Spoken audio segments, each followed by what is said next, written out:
কখন কেপি বড় হয় কখন কেসি বড় হয়, এটা নিয়ে তোমরা সবচেয়ে কনফিউশন থাকো এবং দেখবা পরীক্ষার হলে গিয়ে এলোমেলো করে ফেলো। এটা আমরা খুব সহজে আজকে মনে রাখবো, সেটা হলো কেপি ও কেসি কখন কে বড় হয়। খুব সহজে আমরা বলতে পারবো যে কেপি সমান কেসি আর টি পাওয়ার ডেলেন, নাকি কেসি সমান কেপি আর টি পাওয়ার ডেলেন, কোন সমীকরণটা সঠিক। এটা মনে রাখার জন্য খুব সহজে আমরা মনে রাখবো এখানে কেসি এবং এখানে কেপি। এই সি, কেসির সি মানে হলো চাচা এবং পি মানে হলো পাপা। এখন পাপা মানে কি? পাপা মানে হলো বাবা। তাহলে বলতে হবে বাবা আগে নাকি চাচা আগে? অবশ্যই বাবা আগে।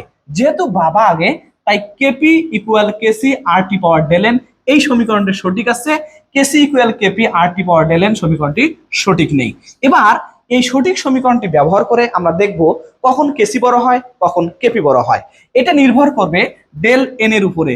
ডেল হচ্ছে মোল সংখ্যার পার্থক্য। মোল সংখ্যার পার্থক্য হচ্ছে উৎপাদের মোল, উৎপাদের মোল, উৎপাদের মোল মাইনাস কিসের মোল?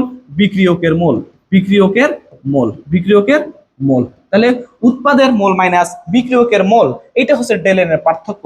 এবার আমরা ডেল এন সম্পর্কে আমরা মান পাবো অনলি তিনটা। সেটা কেমন? ডেল এন এর মান যদি শূন্য হয় তাহলে সেখানে কেপি এবং কেসি সমান হয়। ডেল এন এর মান যদি প্লাস হয় তাহলে মনে রাখতে হবে কি আছে এখানে? প্লাস। প্লাস মানে কি? প্লাস মানে হলো প।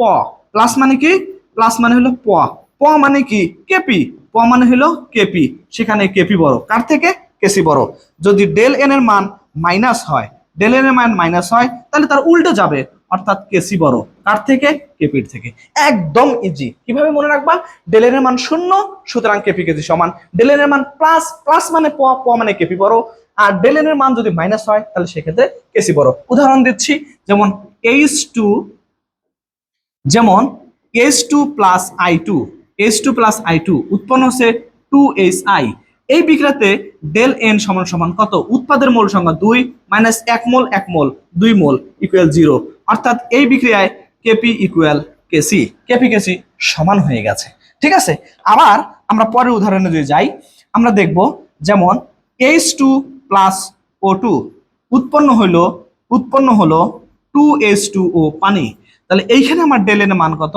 ডেল এর মান হচ্ছে 2 মাইনাস 1 আর 2 3 সমান সমান কত হলো? এখানে হলো -1। -1 হলে কেসি গ্রেটার দেন কেপি। কেপির থেকে কে বড়? কেসি বড়।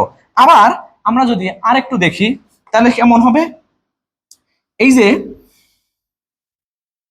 PCl5 কে ভাঙলে আমরা PCl3 পাই, প্লাস কি পাই? Cl2 পাই। PCl3 পাই এবং কি পাই?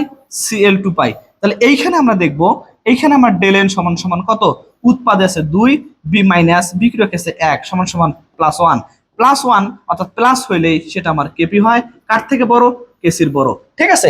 অর্থাৎ প্লাস মান হলেই কেপি বড়, মাইনাস মান হলে কেসি বড়। কেপি কেসির মান শূন্য হবে যখন ডেল এর মান শূন্য হয়। আশা করি তুমি বুঝতে পেরেছো। একটু মনে রাখলে আর এখান থেকে কখনো প্যারা খাবে না।